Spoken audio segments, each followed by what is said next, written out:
idea. I will find him! You're a breed. Men are brave. It's not about deserve. It's about what you believe. Could've just peed on him. Like brunch. Like, what is brunch? The story of the Defiance is well known. What, we some kind of suicide squad? Heroes don't kill people. Well, I do. Martha! Hello everyone and welcome back to Enter the SnyderVerse. I'm one of your hosts, Nathan. We're joined by our other host.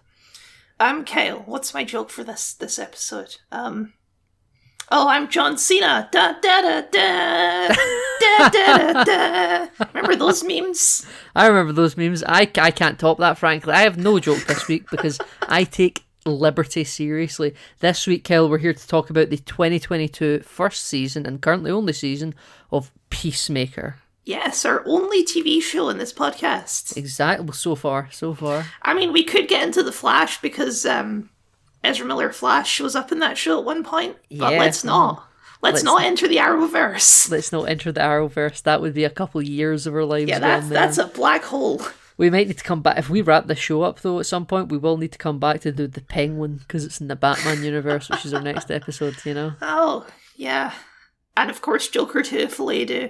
And Joker 2, Filet Do. Yeah, absolutely, Kel, you're not wrong. So, this show was created by the mind of the usurper James Gunn, wasn't it, Kyle? It sure was, and you know what? You would never tell, would you? It's got no hallmarks of James Gunn in this show to be found. No, absolutely not. He had a creative snap, didn't he? Well, I think this is... I don't know if he's done TV shows before. I'm not really sure. But the Warner Brothers and him must have had a blast making the Suicide Squad. It's to allow him and his team to produce this spin-off. Yeah, I mean, it was clearly like they had some idea of doing it because of the post-credit scene and the Suicide Squad, so I assume by that point it was already in the works. Yes. You know what, Nathan? It's very weird to... Do you remember in the age before cinematic universes where you would watch something and then you would immediately watch the sequel to that thing? With, like, the same characters in a continuation of the story. Yes, it is very rare. That doesn't happen anymore. No, that doesn't happen anymore.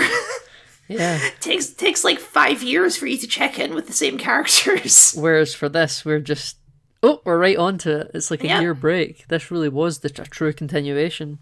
Don't even know if it was a full year. Maybe, yeah, probably less than that. It was 2021 was the Suicide Squad, and he's going to 2022 for Peacemaker. So, yeah, and this case aired January 2022, I think. My goodness. Okay, they were right out the gate with this then. Yeah. Anyway, what did you think of the show, Nathan? I really liked this show, Kyle. A lot better than I remember, because I think I had just gaps in my knowledge. I think actually originally Audience had an admission to make to Kyle. I believe I missed an episode when I was watching this, and I thought I'd seen the whole thing. It's pretty impressive to miss an episode on a streaming show. Well, yes, exactly right. I think I just put it down and just had a bit of a senior moment and just misclicked an episode and kept going. It's very rare for me. I think it might be the only time I've ever done that. But yeah, so I really like this show actually to sit and binge. It took me a couple of days to get through it, but it's great time. I think James Gunn really showed that he can flex his writing skills and it's not all just about eating a beach full of dicks. There is a lot of that in this show. There is, but not exclusively, Kyle. Not exclusively. No. I concur. I think this is a good show. I don't think it's as good as The Suicide Squad, the movie, was. But I still think, I think there's some issues I have with it that are more severe than the issues I had with The Suicide Squad movie. But I still thoroughly enjoyed my time with it. Okay, you think it has deeper valleys but never higher peaks? Yes. That's a good way of fitting it. Right, okay. So, overall premise of the show, John Cena's Peacemaker. He's back, he lived, and he's been sent on a new mission with some of the crew from the movie. We have the people who betrayed Amanda Waller. It took me a few episodes, but I know their names now. We have Harcourt, who's played by James Gunn's wife. Jennifer Holland. Yes. Controversial. Puts her in everything, because, who would do such a thing? James Gunn, famous for never working with the same company of actors. No, absolutely not. Not a Never. thing he does. No, definitely not a few of them in this show. No, not at all. John Economos. That's his John name. Economos, yeah. He's a very large man. Like, Played I don't by mean fat. He's like really big, just in general. Yeah, he feels like he's over 6 foot tall. Yeah, he's a very tall man. Played by He's- Steve Agee. He's the man in the chair. He is the Ned to this to his Peacemaker Spider-Man. And we have a couple new people. We have the High Evolutionary. Yes, Chuck Woody. Can't believe he keeps putting him in his projects. I mean, are I they married he or worked something? with him. He worked with him here, I think, for the first time, and then decided you'd be a really good Marvel villain. Yeah, he was a good Marvel villain, and he's good in this as well. Yeah, he's a very talented actor. Clemson Murn. Yes, and we have the lady from Orange Is the New Black, Danielle Kimberly Brooks. Danielle Brooks. Kimberly Brooks is Ashley in Mass Effect. Playing Leota Adebayo. Leota Waller Adebayo. Waller, yeah. Dun dun dun. That was a twist. It was a twist. Lots of twists in this show. And the final member of this team, Vigilante, What a specimen. Adrian Chase, Kyle, played by Freddie Stroma. Yeah, so Nathan, this show, it's kind of like an edgier Agents of S.H.I.E.L.D. With, I think, a higher production quality as well, but yeah, I would agree with you.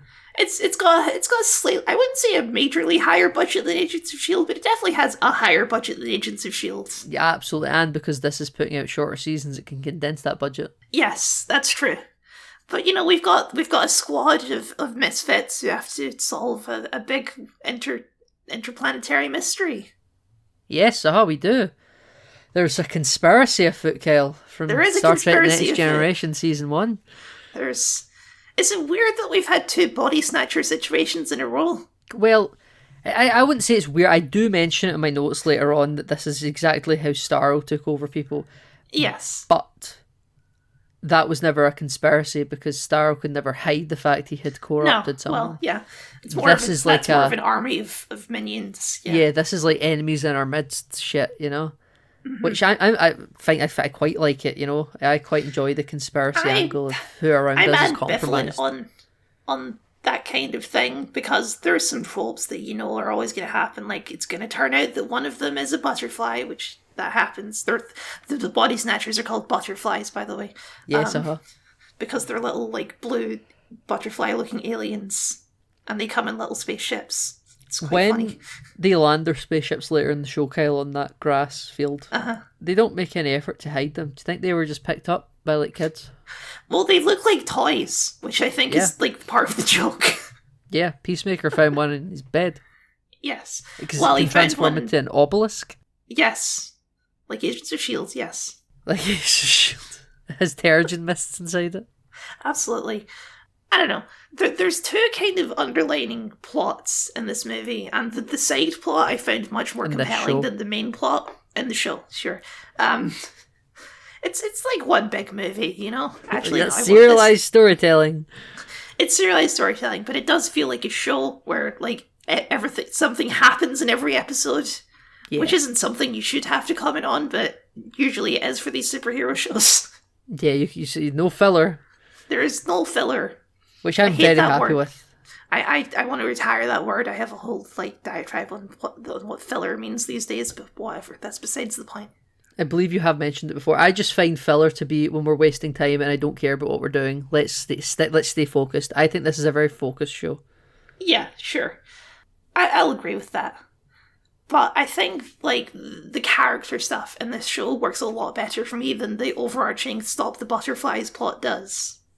Yeah, there's a lot of character development in this show. I think I think the character development in this show might be better than in the Suicide Squad, for my money, to be honest, Kyle.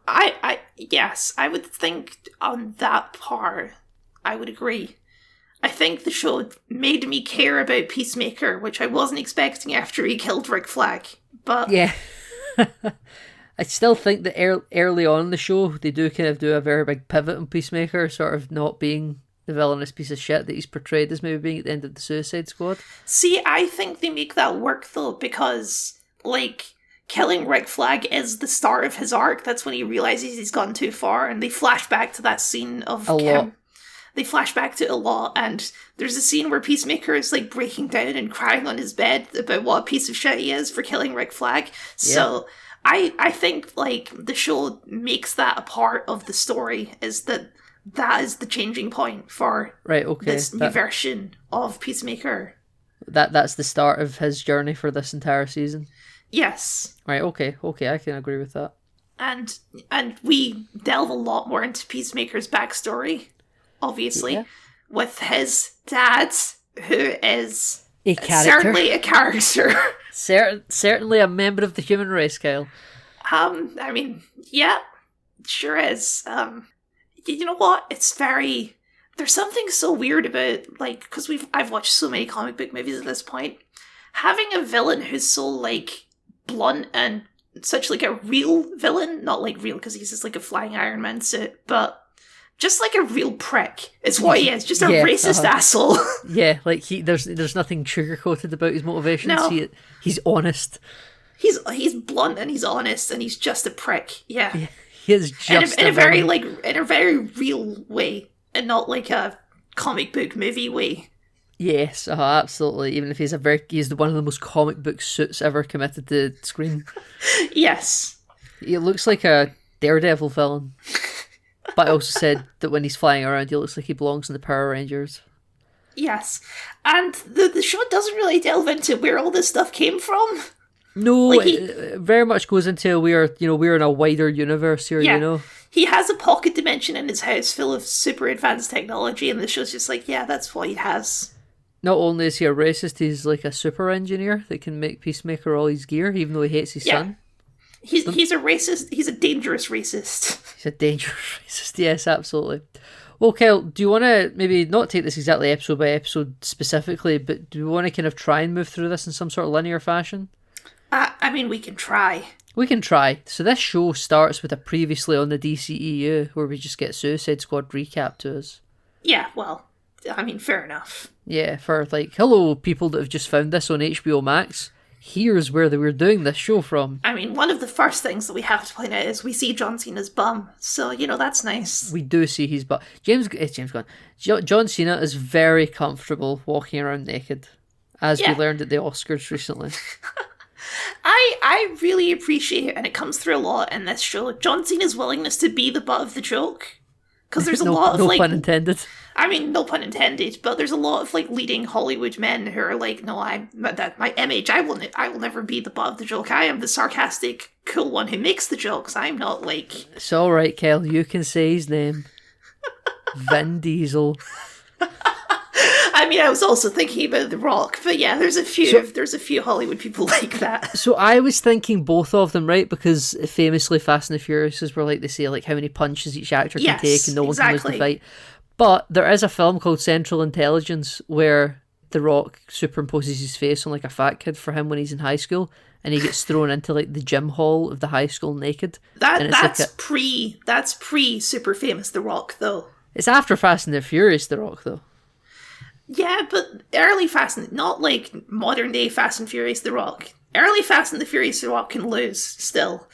Kind of. I wouldn't say very much. There's a reason they had to spin those films off. Yeah, well, yes.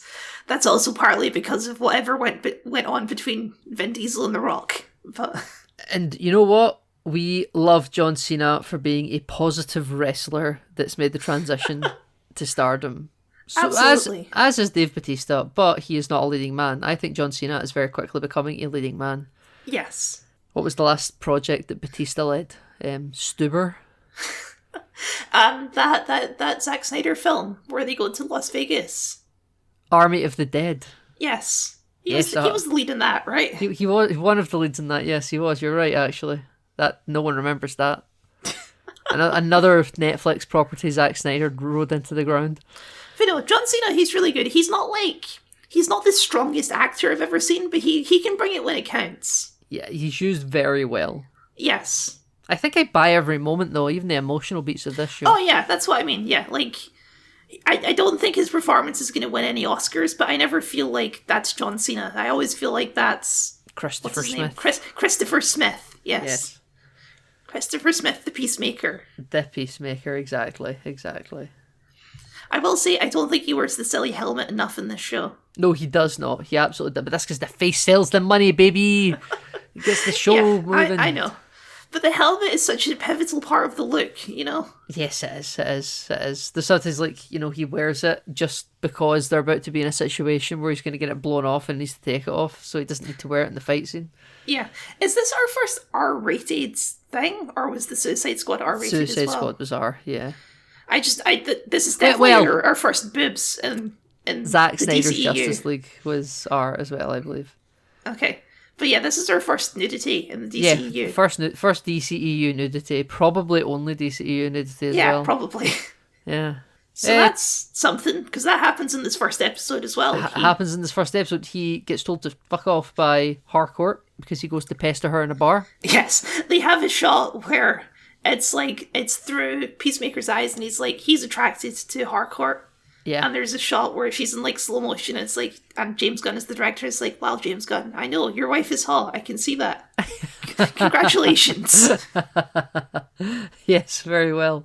And he then meets a knockoff cheetah from Wonder Woman 1984. And then later in on, more ways than one. And later on, where we find out that she's a super soldier, because I didn't know that the butterflies also give the body super strength, because that first episode implies that butterfly is some sort of fucking combat expert, you know? Yeah, it seems like every butterfly can just do that. Yeah, fair enough. I said might not be such a knockoff when the superpowers are put on display, you know? I just Also, thought it was a purely they visual don't reveal the whole butterfly thing until episode 3, so at this point we have no idea what that means. Yeah, they do bury the lead with this, but that's fine. Keeps us interested. It never gets boring. You're never like, right, okay, we need answers. They give us answers when we need them, you know? Yeah, but Peacemaker has a fight in his underwear. The action in this show is pretty good, I would say, for the most part. I think for a TV show, it's better than standard. It's up there with like Agents of S.H.I.E.L.D. fight scenes, you know? I would say it's better than Agents of S.H.I.E.L.D. fight scenes. I'm going to be quite honest with you. Nah, you don't like McNally beating the shit out of some guys in Agents of S.H.I.E.L.D. That's always fun. I ask you to watch some of those fight scenes again. Look at some of the editing there. You know, I think that this show allows for some stunt performers to perform in a way Agents of S.H.I.E.L.D. doesn't. Fair enough. But we learn that Peacemaker's helmets can do things, which they never did in the Suicide Squad. Yeah, so when I see this sonic boom, I'm like, holy moly, Kyle. It vaporizes that lady. Didn't even vaporize her, it liquefied her. Yeah. She just became like blood in the sky. It was crazy. Yeah, and it leaves like a crater in the middle of the street. Absolutely. But you see that it forms a blue shield around him? Yes. So well, like it would have to. Yeah, it would have to. Fair enough. It completely wrecks his car, his USA car, so we never need to. The show never needs to use it again, because I think the show probably knows it's pretty silly. In this, I don't think that would be an issue in this show, to be honest. I don't know, because they all need to drive around in their big team vans, you know, and if he was driving around his USA car, it just looks a bit silly. I mean, you know who we're talking about, right? He wears the costume for almost the entire show, so... Oh, yes, he does, as he should. He commits to it. He's not like Robert Downey Jr. that hates the Iron Man suit. Yeah, and he wears less and less of it every single movie they film, yeah. Yeah, or Jennifer Lawrence with the Mystique makeup. Yeah, absolutely. If we do watch these X-Men movies, Kyle, we'll keep an eye on Jennifer Lawrence's Mystique. You can see she just stops wearing that. I know, yes. Yeah, you were very good. When Peacemaker comes out of jail, Kyle, he attempts to pay for a cab with Yara dollars. Instead, he must sell his Suicide Squad helmet. I hope that cab driver doesn't accidentally trigger that helmet's secret ability that we never saw. Yeah, we never saw, yeah. I don't know what it is. That could be like the anti-Starro powers or something. Do we want to talk about the intro, Kyle? I think we have to, right? The best intro in television history ever. You know what? I find it a little bit creepy. Do you? Specifically because of the deadpan expression on all of their faces. It's like they're being puppeted or something. Yeah, that's what I love about it. It's because I mentioned for my notes in episode 2, when you know who these characters are, this is a lot funnier. I was wondering, because this episode did air week to week, so for 3 weeks you had to wonder who the hell he was lifting up in the final shot of that intro. Yeah, like, who's that jumping out of that trap door in the floor? In this weird green costume. Yeah.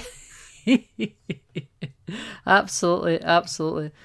One of my favorite parts of the intro is the police detectives, because they just look so like chumpy, but they're fully committed to it, you know. Yeah, Like, I they like don't those look like police goofy people. detectives.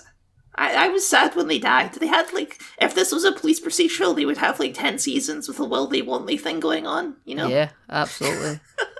Shot in Canada, Kyle, eh? Oh, absolutely. You know what? There's a specific shot where they're driving a van and they just drive past like a line of shops, and immediately I was like, this is Canada. I twigged immediately, and I looked it up, and sure enough, it was filmed in Vancouver. Well, when I saw the guy police detective, he's a Canadian actor, and but I don't think he like sort of works outside of Canada. But he always shows up in bits that film in Canada, you know. I see. Okay. So that's what gave it away to me. I was like, you Canadian, you know.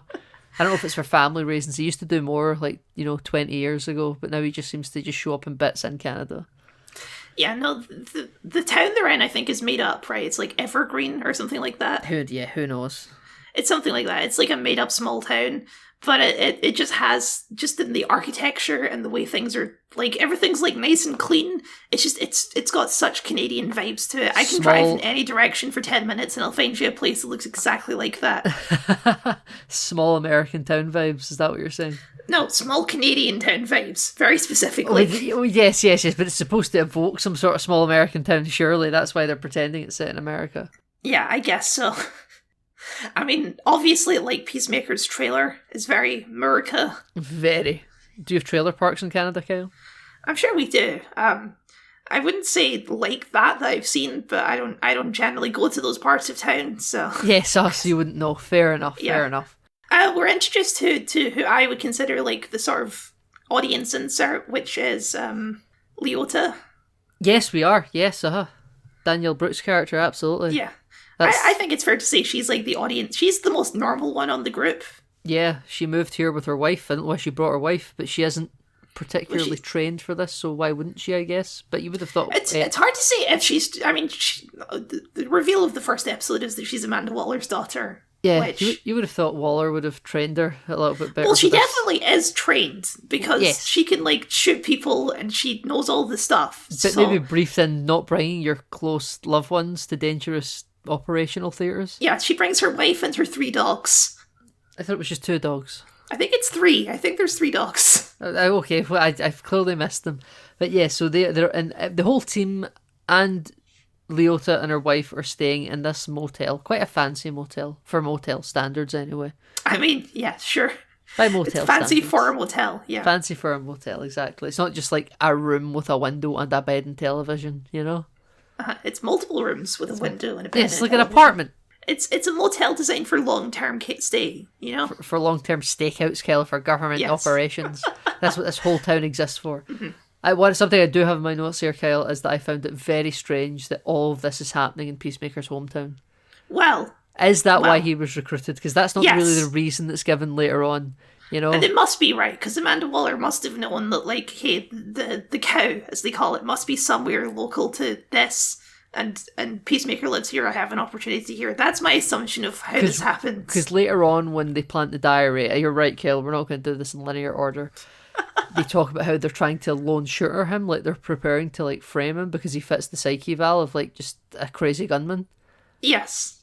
And that surely is the real reason they picked him. The fact that it's in the hometown is just completely coincidental. There can be multiple reasons to do something. There can be multiple reasons, I suppose. I do really like this show, but I just found this all happening in his hometown. Just crazy. Like, they really splashed out for the location budget in this show, you know? They did, We've got the local car park behind the Tim Hortons, I assume. We've got a barn.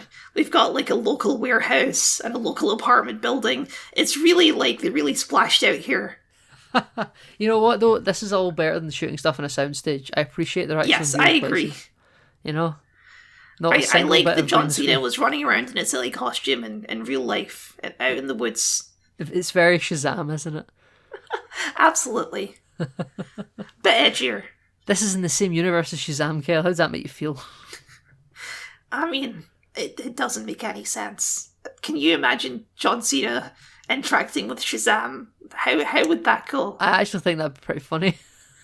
I mean, it probably would be, but it's just two different worlds. Two different worlds. Because exactly. a running gag in the show is that Peacemaker has all these weird conspiracy theories from Google about other superheroes. Yes, he believes in Aquaman conspiracy theories. It's my second note. Yeah, he believes that Aquaman fucks fish. Yep, which becomes a running gag that comes up a few times in this show. There's a bunch of other ones. I didn't note down all of them. There was the thing about Green Arrow going into like pony conventions dressed as the back half of a pony or whatever. Yes, absolutely. I keep noting down in my notes whenever some superhero or villain is mentioned in the show that isn't already pre-established in the DCEU. There's a few of those. So we've like got like Batmite. The Batmite, Kite Man, the Riddler, the Mad Hatter, Homunculi. Yep. What was it, like Matter Eater Lad or something like that? Matter Eater Lad, yeah, And yeah, Green Arrow, as you mentioned. Like, it's just... This show done a lot for building out the DCEU. Well, yeah, that was the thing with the Suicide Squad too, and even like partly the original Suicide Squad movie. It's just like, just throw everything at the wall. Just, this is an established universe. Everything has already happened. Yeah, not everyone needs an origin story. We're just running with it. Yeah. And yeah, I think overall the show, I'm just pivoting back again, but like Peacemaker is obviously an extremely obscure character. Like, I had never heard of him before James Gunn decided to use him. Nobody had ever heard of Peacemaker before he showed up in the Suicide Squad. This shows the power of big budget films with a big cast to elevate obscure characters, and then you can make $1 billion franchise out of them. Yeah, of course, because it doesn't matter how popular the character is before, it matters what you do with them. Yes, with the introduction you give them to the mainstream. Absolutely, I agree.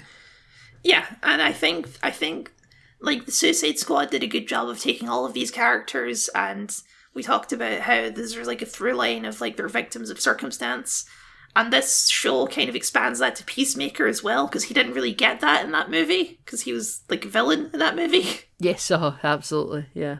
He was like a secret hack working for Amanda Waller. Yeah, we go through in this that like it's pretty clear why he became like a weird bad guy. It's because of his dad. Yeah, it's because of his dad, and he blames himself for killing his brother under mysterious circumstances. In the first episode where they bond over a man being tortured by rats, and their blood sport. His dad is so amused by this that he starts having a coughing fit. Yeah, his dad almost kills himself laughing at Bloodsport being stuck in a box full of rats. Yes. So, he's just a bad man. Just and not then he very finds good. out it was the same guy that shot his son, and he's very disappointed. Yeah. And yeah, from the first minute you meet this dad, you're rooting for him to die, basically. Yes. Mm-hmm. Absolutely. Is this the worst James Gunn dad? Because James Gunn loves a bad dad, and there's a few. Yeah. Is this worse than Eagle? I think the stakes for this are lower than Eagle, but this feels more tangible than Eagle, Yeah, I would agree. In terms of realism, this is worse, but in terms of what will end everything, Eagle. Definitely Eagle, You know what, Nathan? I don't think linear is going to work. I think a better way to go about this is the way we usually do it, which is character by character. Okay, let's do that then. I think that's going to work better for us. Bring us on to a character. So we've touched on Peacemaker, we've touched on his dad. Let's talk about Vigilante, shall we? Oh, God. Okay, let's talk about Vigilante. Okay. What is his deal? At first I got like an Incrediboy vibe from him. So did I, but that's not really what it is. Yeah, because he is competent and psychopathic, but... He seems to be a sociopath and has no emotions. He's also the younger brother of one of Peacemaker's actual friends who we never meet in this show. Yes. And he's his own sort of freelancing villain. And at first maybe you think he's just going to be a bit piece, but then he actually ends up being like a main character. Yes. Vigilante, another character I'd never heard of. No, I mean, it's the most generic name on the planet. It's up there with Superman in terms of being the most basic name you can get. His name's literally Vigilante. It should have been the original name for Batman. Yes. He had a nice outfit, but it looks like he made it himself. Yeah, I guess. Where did he... Yeah, I guess he did. I guess he's good at sewing. Yeah, I mean, it doesn't look particularly high-tech. I think Peacemaker's outfit looks significantly more a professional would have had to have made this. Mm-hmm. This is what people want when they say they want Peter Parker to make his own Spider-Man costume. They want Vigilante level of quality. I mean, sometimes when he has his glasses on, he does give Tom Holland vibes. I don't know if that was just me. I think with the glass on, he gives Jeffrey Dahmer vibes. Oh yes, definitely so. Might be deliberate, possibly. I think it is deliberate. Yeah. Right, okay, that's good. Because there's a part of his character where like this guy's gonna snap and turn and kill them all, right? Yeah. And that's very much an undercurrent of the character. And it never happens. And it never happens. Yeah, it's very strange. He does kind of hold veterinarians at gunpoint at the end of the show. Yeah. And he's, he always threatens to kill people, but then they don't let him cross the line. Though, I would say his darkest moment is when he first joins the team at Senator Goff's house. Yes. And he shoots those kids to get Peacemaker out of the obligation. Yeah. And he does it well, like whistling a little tune or whatever. Exactly, right? Yeah, and at that point where he's like super willing to kill kids, you're like, okay, this guy's going to be the villain, right? But no. But no, he's just a good guy. I mean, yeah, it's very strange. Like, in my notes, I kind of describe him as like Deadpool who can't break the fourth wall. Yeah, kind of. So he just comes across as a crazy person. And more generic pop culture references. Yeah. Because he just, like, there's a point when they're driving near them where he's like, it's never a bad time to rock, and he doesn't understand sarcasm.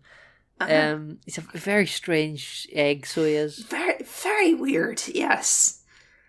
Like, he's interesting, I'll give him that. Like, he's not a generic character. No, he certainly is not. I wonder if we'll see him in Peacemaker Season 2. Presumably. I have no idea what they're going to do for See, if you Season 2. join the DCEU bandwagon under James Gunn, you must be fucking breathing a sigh of relief that you're probably not going to get fired. You know? That's true. Everyone else in the chopping block, unless you're in Peacemaker, or maybe the Suicide Squad, depending how we're feeling.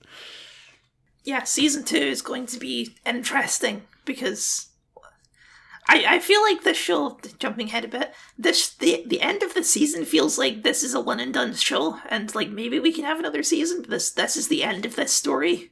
Yes, I would agree. The butterflies aren't all dead though, so... No, but they took out their food supply, so they're all going to starve to death. Yeah, that's true. That is true. There soon will be no more butterflies. Yeah, but one is living with Peacemaker at the end for some reason. I wouldn't be comfortable with that, quite frankly. Neither would I, because if that one decided that he wanted to get into Peacemaker, that could just a whole lot of trouble. Yeah, it looks like a pretty horrific way to die. Oh yeah, that's all over my notes here. I was like, this is a really gruesome way to die, actually. Like, it forces its way into your mouth with you kind of fighting it, but you can't always do anything about it. It burrows into the back of your mouth and up into your brain and, like, sort of maybe eating out a spot for itself inside your head to pilot you. It seems that way.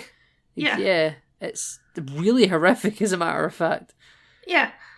And weirdly, it's way less gory than some of the other stuff in the show, but it just feels more horrific than the gore. Yes, absolutely. I think it's because it's just horrifying, truly. Mm. I did have another note about Vigilante. So there's a scene where they're fighting the Ku Klux Klan, and I mean, they're not literally that, but they're pretty much exactly that, right? They're the White Dragon followers, Kyle. They have 2 points in their head instead of 1 point. 2 points. So it's different. And he throws a grenade at them, and he blows himself up. And I just like, what was his plan there? Did he mean to do that? Yeah, I also in my notes I mentioned this as well. It's like I see him throw a grenade at the foot of the White Dragon, right? Peacemaker's dad. But then it looks like the way it's shot as if a grenade also goes off at Vigilante's feet, like there was a second grenade. Yeah, but where was see him it? Again, he's like, his costume is all torn to shreds, and he's like exploded, and it's like, what happened it feels like there? There was some mishaps in their editing for that interaction, because it is not clear what happens at all. And then he's behind a tree, like I can get him doing a quick getaway, Batman smoke bomb style. But that was a grenade, not a smoke bomb, you know? Yeah. It's a very weird sequence of events. Absolutely it is, yeah. Eagly comes to help them during that moment. Voiced by D. Bradley Baker, just so you're aware. I didn't know that. Crazy. Yeah, D. Bradley Baker, we know him as the voice of the clones mostly, but I would say he's most famous for doing animal noises, because the man just has an insane control over his voice. Yeah, he's also, I believe, the voice of the Gravemind in Halo 2. He is. But yeah, almost any time you hear like animal noises in a movie or a TV show, there's a good chance that it's D. Bradley Baker doing those noises. Crazy. We love D. Bradley Baker. Good for him. I love him. Good. He's good in he's a working good actor. voice actor. He's making his living in the industry, and he's doing a good job. I want to say he is like one of the most prolific working voice actors in the industry because of that. Yeah, because he's in everything. We need animal noises. Get D in. Yeah, exactly. Yes, he has a pet eagle, and the eagle hugs him, and it's very strange. I find the hugging it happens twice in the show. Once at the start, and Leota doesn't believe him, and once at the end, and Leota sees it. And I think it's actually really a tender moment because you can see that it means a lot to Peacemaker that it's happening. Yeah, and he's like, "Dad, take a picture," and his dad's not there because his dad's a piece of shit. Yes, absolutely. He's surrounded by bad people. That Peacemaker, Vigilante throws his phone out the window and he's got all those eagerly pictures on the phone.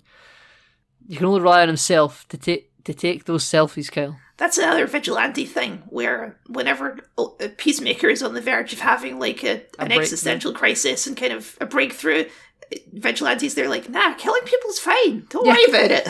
He's like the friend that's just holding you down, Yeah. But no, he's a toxic friend. Actually, Vigilante, this is not a good thing. Yeah, but also Vigilante is not all bad because Leota kind of tricks him into trying to murder White Dragon in prison. And he gets himself arrested. Yeah, and then he just beats the crap out of some racists. So maybe it's not all bad. Yeah, maybe he's not. Maybe he's not all bad. He's anti-racist and is pro-choice for women. Yeah, I don't understand how he learned to be so efficient. Yeah. Did he have a dad who was a secret supervillain? I wonder if his dad's actually someone super well known in the comic books and we just don't know it. I mean, potentially. Like his dad is Deathstroke or something. Wouldn't that be funny? It would be funny.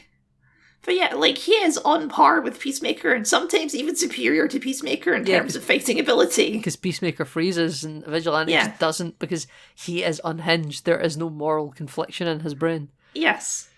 His introduction scene is funny though, when he's in the alley dancing the Peacemaker's back. And he's me and my girlfriend were getting an abortion. Do you want to come? No, I don't want to come to your girlfriend's abortion. That's why I'm dancing, yeah. And he was like, why do you keep wanting me to get introduced to your cousin then? He's like, well, I don't know her that well. I don't know her that well at all. Yeah. His real introduction in costume is being a peeping Tom through Peacemaker's bedroom window when Peacemaker's crying. There is many scenes in this show where it takes a full minute or two to just become a James Gunn bit. Yes.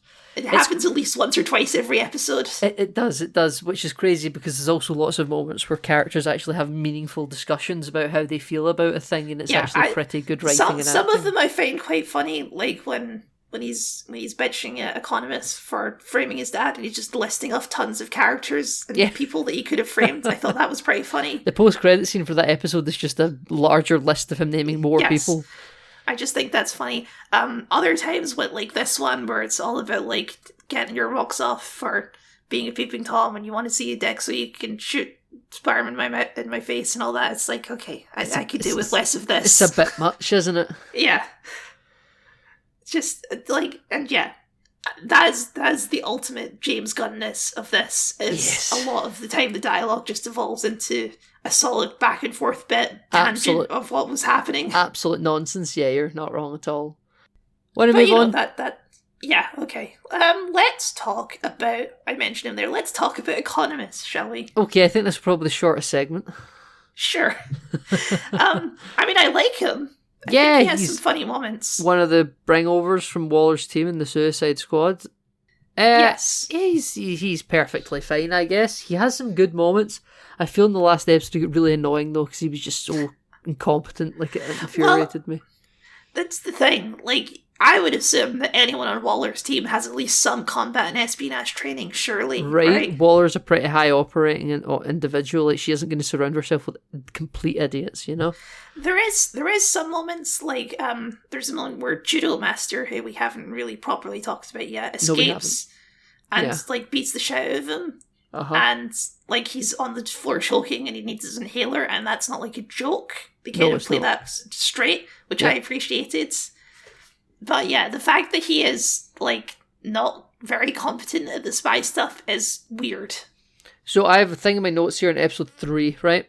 And I said, I don't know what's more torturous. Watching Vigilante actually being tortured, watching Myrn and the team fail to access the basement, or watching Economist not communicating Judo Master's movements to the team because Judo Master's on the run and he's watching Judo Master on the cameras. And at this point, we don't know that Judo Master's just going to kind of be a bit of a joke. Competent, but still a bit of a joke. And I mean, thought, to be fair, Economist like, is going to go after Judo Master, and Judo Master's going to kill him, and no one was going to know what was happened because he hasn't communicated any of this to the team. I mean, okay, Marin told him not to let anyone escape, so he's just doing his job. Oh, I know, but give them updates, give them a status report. Someone's enhanced individual is on the move. If he's wearing a superhero costume, he's enhanced. I mean, that was one of my favourite moments in that episode, though, is when he sees the Judo Master's escaping, and he's like, fuck, I have to do something. Yes, I suppose so. He did take down Judo Master at the end of the day with, what was it, a taser? He took him down with a truck and a tire iron. Yeah, he just keeps hitting him over the head with the tire iron. Yeah. He also takes down a gorilla with a chainsaw. Yes, I was going to mention this. Economist. There's a gorilla. There's a superpowered butterfly-controlled gorilla running like a distribution factory for the butterfly food, and it's sort of not really painted as like a big deal. And it's a callback because at the start, they're explaining like that the butterflies can inhabit any like sentient creature, and he uses a gorilla as an example. And it's like, why would they inhabit a gorilla? It's like, I don't fucking know. I just made the slideshow, and then they have a James Gunn bit about making slideshows. Yes, I remember maybe my brain turned off with the James Gunn bit about doing slideshows, but they think the gorilla's called Charlie. And it's just a pretty harrowing scene of watching them all getting wrecked by a gorilla, and they're in this plant, and then the gorilla can speak, and the gorilla says, "Die, human." And then Economist, with the chainsaw that Vigilante wanted to use at the start of the episode, just cuts the gorilla right down the middle of his head. Yeah, crazy stuff. But then we have bonding moments around the truck. They're all listening to rock music. And Hardcore makes the group chat, yeah. Hardcore makes the group chat, yeah. Which has shocked me. I thought she would be the last one to do it. I think that's adorable that they have a group chat. I think that's so like normal and human, and I think that's great. Yes, they have a group chat where they send pictures to each other. Yes, it is very normal of them, isn't it? I just thought Hardcore would be the last one to embrace it. You know, like they all start bonding, and she holds out. You know, Hardcore probably has most of like, I don't know. She definitely has an arc across the episodes as well. Yeah, she starts off being a like soulless military tactician. Yeah, at the start she is the most Amanda Waller of them. Yeah. Because they run into the security guard and he's just a normal guy. And she's like, just shoot him. Like, he's seen it, you have to shoot him. You have to execute him, yeah. And then by the end of it, she is in love with Peacemaker? I mean, she's learned to like him at least. She's learned to like him at least, yeah, absolutely. But yeah, she agrees not to kill those veterinarians, so that's growth. Yes, that is growth. She went from shoot a Secret Serviceman with no questions to don't kill the vets. Not just look, he's like begging for his life and talking about his wife and family. Yeah, and she's like, shoot him. It's a pretty harrowing moment, actually. It's a nerve-wracking moment. Yeah, I've written that down as well. Like, it's genuinely quite stressful to watch because you know this is going to end with one of them dying. Mm-hmm. Like, this is it. This is end of your life territory here, but we're just prolonging it. Yeah. Yeah, that's mostly Hardcore's thing though, as she is the most she's very Black Widow. Yeah. In one part of the episode, the butterfly police call her, like, imply she's like a reject. I don't know if she's a reject. Is it maybe because I mean, she's on this squad because Amanda Waller's pissed at her. Yes, that's true. Can I very briefly talk about Viola Davis? They got her for like one day of shooting. Yeah, they filmed all of her scenes in her living room. In her private home, yeah, in Viola Davis's house, and they've just given her like half a costume, like she's got a slightly different haircut and whatnot. Yeah. She's wearing she's having like a dress down blazer on. I guess they couldn't afford her for longer than that, even though it would make a lot of sense if she was in more of this show. Yeah, absolutely.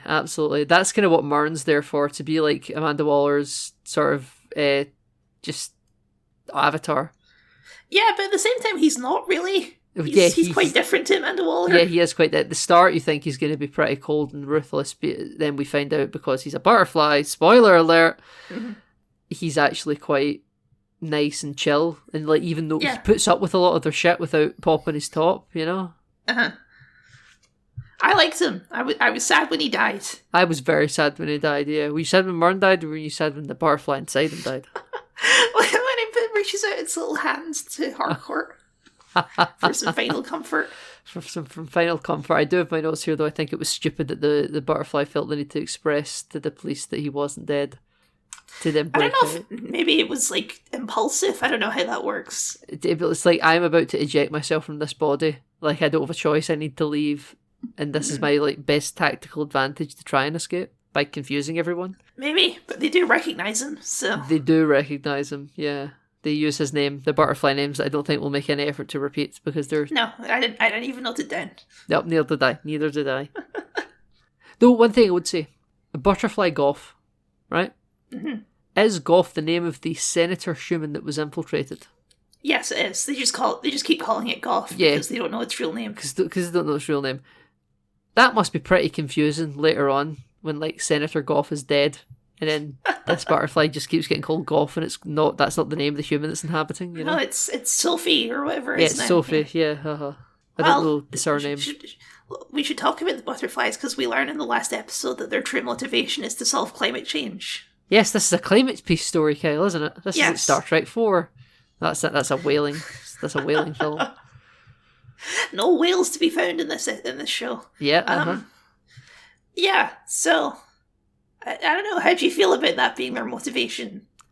They lost their planet, and then the story becomes either manage the authoritarianism to preserve the climate, or make our own choices and maybe it'll all be okay.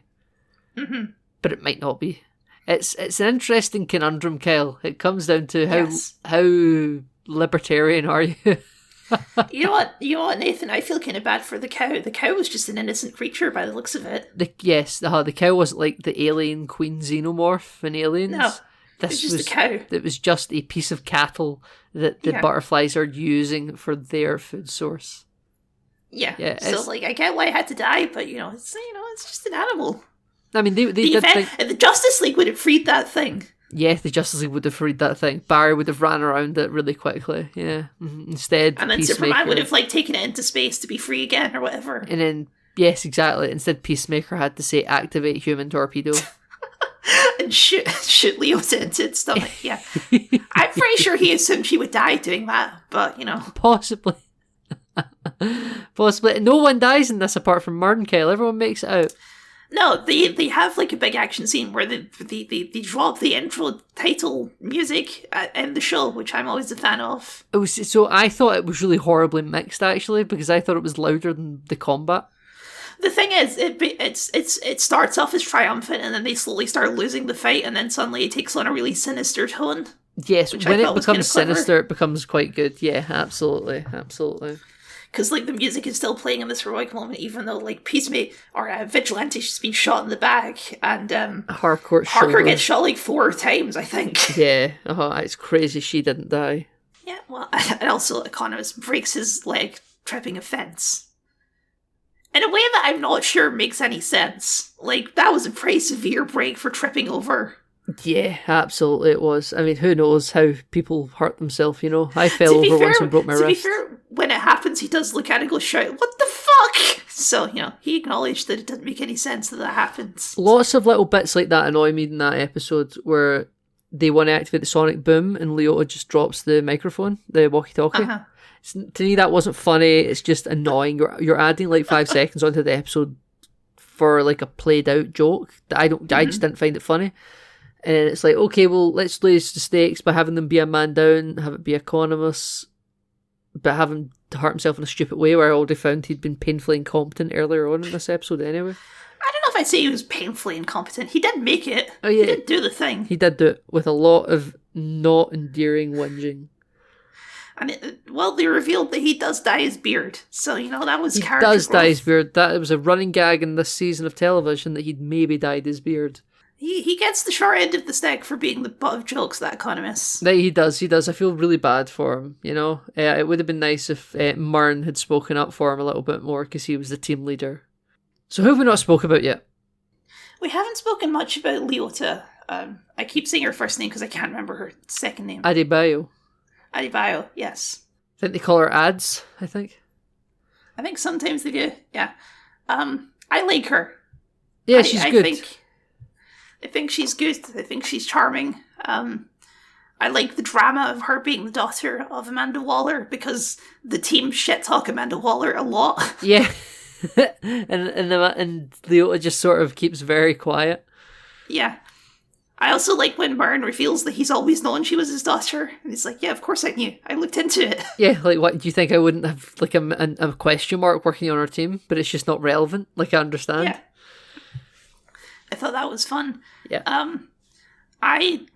We obviously need to talk about the ending, but she kind of does Amanda Waller's dirty work, and by the end she's like, no, I'm going to stick up for my friend, Peacemaker, and they're BFFs. I was shocked that when, like, she was like, okay, I'm made for this shit, she accepts who she is, but at the same time she also sells out her mother. Like, I never really felt like that they really done a lot to do to build conflict between her and her mother. Yeah, the kind of issue with that is Amanda Waller isn't in the show enough to really build that up. Yeah, exactly. So it's just like, okay, she's doing Rick Flag's, wish piece at the end of Suicide Squad, going to the press and just exposing all this. Even though I don't know if Rick Flag would have exposed all this, I think he probably fundamentally was fine with Task Force X. He just wanted the people to know that the US government was Project Starfish. Yeah, Project Starfish. Yeah, it's weird. It's a very final end too, because that's basically it for Task Force X now. It's all being exposed. Yeah, absolutely, for time off their sentences, using prisoners for government jobs. I mean, I having seen Black Adam, I know that Amanda Waller shows up and she's still in some form of power. So either that's a prequel or they're just going to ignore it. I don't know. It's Dwayne Johnson's universe, baby. They're going to go to Doctor Strange and erase all of that knowledge. You know who else is in Black Adam? Who? Harcourt. That's true, yeah. Yeah. Because James Gunn puts his wife in everything, yeah. But James Gunn had nothing to do with Black Adam. That was a Dwayne Johnson product. I mean, still James Gunn's fault, though, isn't it? Apparently, it simply must be. So we're actually going to see Harcourt and I believe Economos another few times in DCEU before we officially wrap this up. Yeah, because they just kind of show up in the background whenever Waller is there. No. They show up again. A project I won't reveal to you. The two of them definitely show up again, though. Well, speaking of people showing up, let's talk about the Justice League. Let's talk about the Justice League, shall we? Oh, so my. Yeah, Leota calls her mom in the last episode, like, hey, can we get some backup? Maybe call in the Justice League. Which is a good call. It's a good thing. It's the thing we shout at any of these shows. It's like, just call the Justice League, you idiots. They'll make quick work of all of this. I mean, I will say it doesn't make sense that the Justice League would be late, considering the two of them can move at super speed. Maybe it took time to get the message to them. I guess so. Well, and yes, we get the silhouettes of some of the Justice League at the end. We get the silhouettes of all of them, and then it finds out that actually two of them are more than silhouettes. Yes, they managed to score Jason Momoa and Ezra Miller for a couple lines in this movie. Got them in costume and everything, to be fair. So they didn't phone it in. They done probably a full day's work, I bet, doing that. I mean, I'm sure it was on a green screen and they were never in the same room together. Yeah, absolutely. And then we have a shadowy Superman and a shadowy Wonder Woman, and we have no Cyborg or Batman. There. No, we're missing two members of this team. They're still in the Batplane en route. And Aquaman drops an F-bomb, which, to be fair, that makes perfect sense for his character. It's only a matter of rating that he didn't drop one on Aquaman, to be honest. Yeah, he is the swearer of the team. But that's apparently because Barry's also the one that's perpetrating the rumour that Aquaman fucks fish. Yeah, I mean, that also makes sense. And Gal Gadot not Gal Gadot, Wonder Woman is just standing there in the shadows Yep. And Superman is floating there in the shadows. And floating there in the shadows, absolutely. And it could literally be anyone. Could you imagine if this was James Gunn's justification for not recasting Aquaman? I can't imagine that. He'd be like, well, he was in the Peacemaker, so we can recast Wonder Woman and Superman and Batman and Cyborg because they wouldn't see their faces. We're probably going to recast Flash as well for other reasons. They're probably going to recast Flash for many other reasons, but they keep Jason Momoa, because Jason Momoa seems to be pretty happy with his lot at the moment, though maybe he might stay in DCEU, but not Aquaman. That seems to be the speculation, but we can talk about it in another episode. But yes, the Justice League and Peacemaker swears at him. He says, like, fuck off, losers, or whatever. You're late. He says, you're late, you fuckers. Yeah. Yeah, I mean, it was fine. You know what? It's fine. It's fine. It gets everyone to go, hey, look at that. It's a bit, and I don't think it devalues the Justice League or anything that they were a bit late for as a joke. You know what? It's more than the Marvel shows have done at this point with having cameos from their big budget superheroes, you know? Do you remember when the bald guy who's been in the background of some movie showed up in Agents of S.H.I.E.L.D., Nathan? Agent Sitwell? Oh, yes, I clapped. Jasper Sitwell shows up for a couple episodes of Agents of S.H.I.E.L.D. Yes, I loved that moment where where the extras from the MCU got their own TV show. When Lady Sif shows up in a couple episodes of Agents of S.H.I.E.L.D. Very exciting. It was a really brave moment. Yeah. Where one of the World Security Council people, he becomes the main villain of the telly show. Absolutely, yes. Yeah. One of those shadowy figures. He's the main bad guy now. Absolutely. To be fair, he was a pretty good bad guy. So he was a pretty good bad guy, but they must have known who they were casting in 2012, you know? I guess so, yeah. Yeah, no, it's a good show. It's very James Gunn property. It's got a lot of the tropes that James Gunn likes, like bad dads. He always has a bad dad. I don't know if that means we should read into James Gunn at all. He does like talk, a bit like Steven Spielberg likes talking about dads. I think James Gunn just also likes talking about dads. Yeah.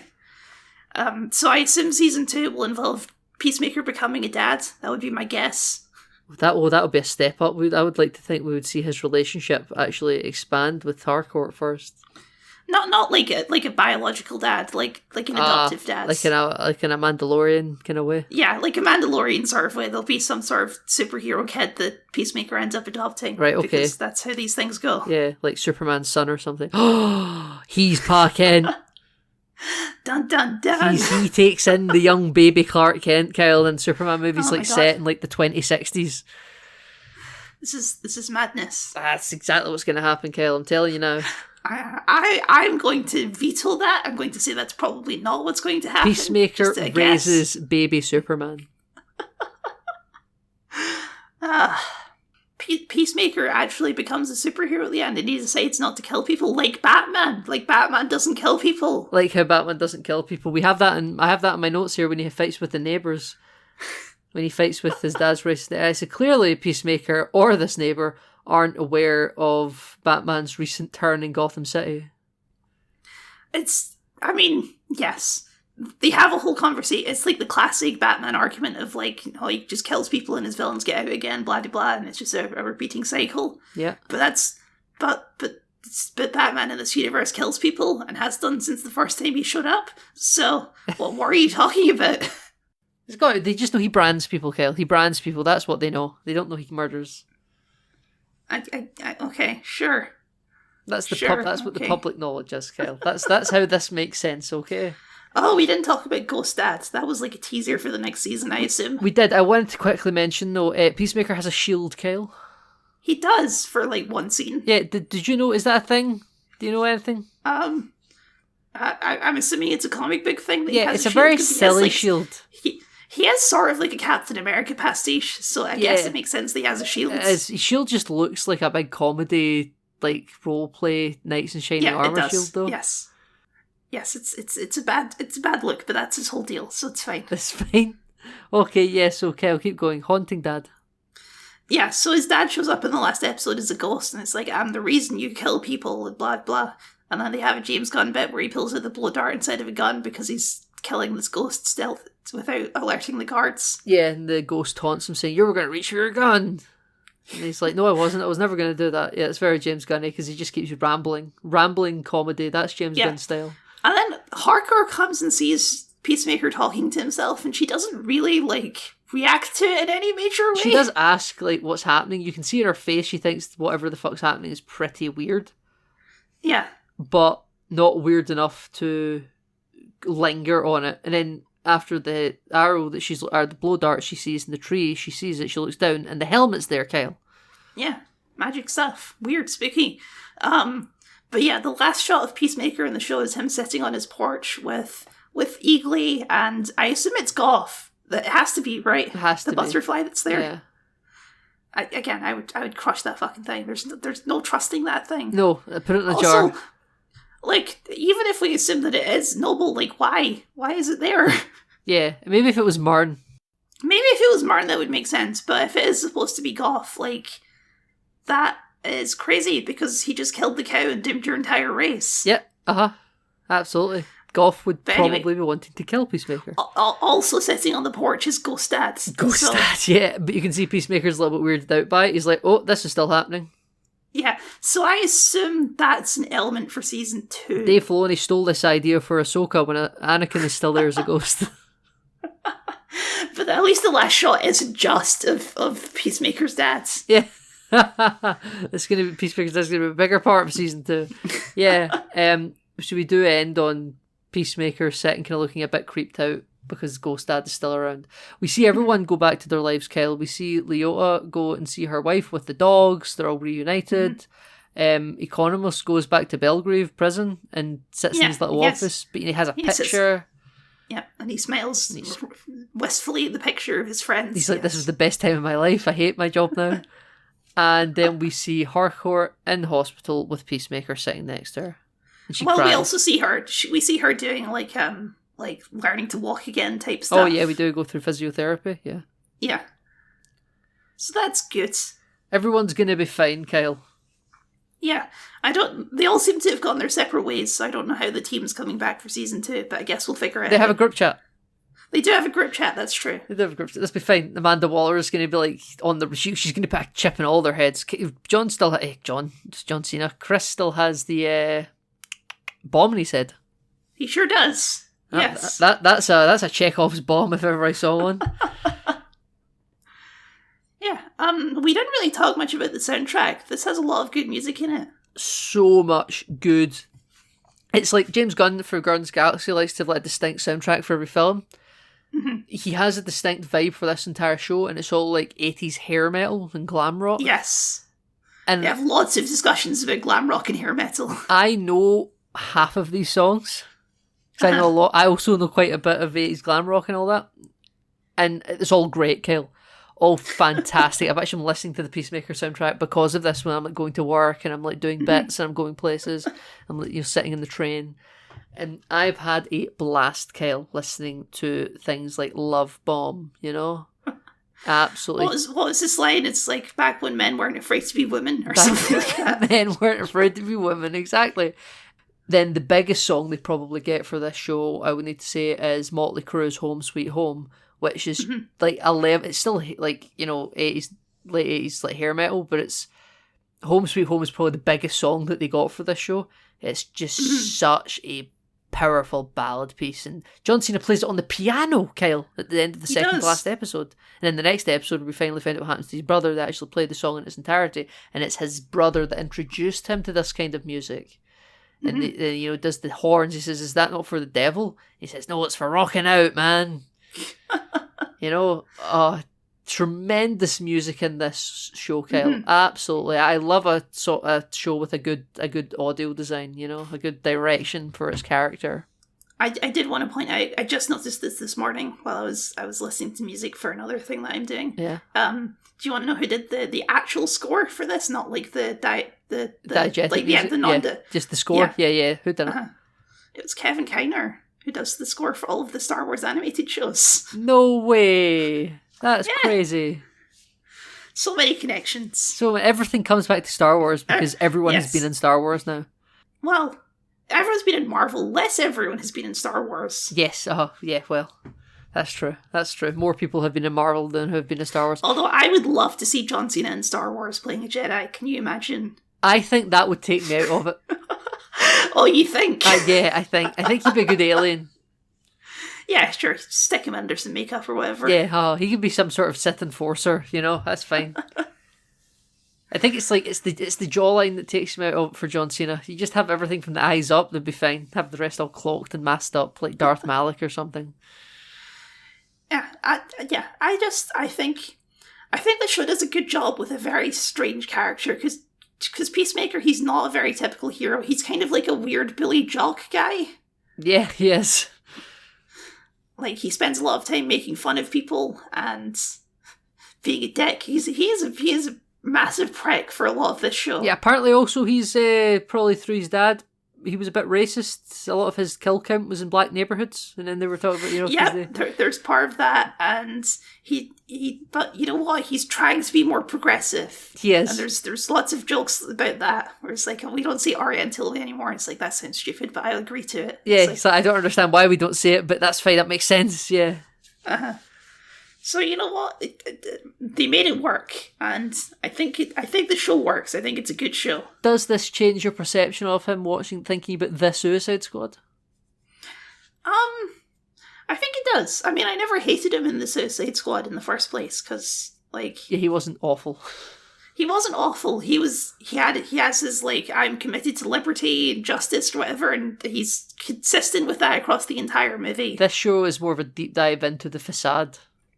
Yes. And I think it's good. I think it's a good show. Yes, and he breaks his vow. He kind of doesn't have his vow anymore because he made his vow because he blamed himself for his brother's death, and he accepts that it was his father that killed his brother, not him. Yeah, and a pretty it's another one of these horribly kind of real moments where it's just all these country bumpkins watching kids fight, and it's and wow, taking bets. This is trash. This is just some nasty trash ground stuff. Yeah. This is horrific stuff. Yeah. I wonder if we see Peacemaker going forward, which we will for a second season, but if he ever comes back into films, if we will maybe see a bit of regression of character. Possibly. Because as we spoke about before with the Suicide Squad, James Gunn has said anything before Creature Commandos can be inferred to be being canon, but we kind of reserve the right to overwrite anything. Well, it's the fact that season 2 will be canon, but season 1 is nebulous is so weird. Right? Yeah, they should just say the DCEU starts with Creature Commandos, but also Peacemaker's canon. Just say this is Peacemaker season 1 again, and just make another show called Peacemaker. I don't think a show called The Peacemaker. I don't think they will call Peacemaker season 2 when it comes out. I think it will be called something else. I guess we'll see. I just hope we don't do the same story again, reskinned. Yeah, I mean, that would be silly. Because this was a good season of television, and we've done this now. I want the next stage. Yeah. And as I say, I don't think particularly this needs a season 2. I think it's a pretty solid ending if they just ended it here. It is, but I really want to see John Cena again in the DC universe. Yeah, well, yes. Right, Kel. Anyway. Should I sing us out? Well, shall I say what we're doing next? Yeah, what are we doing next, Kel?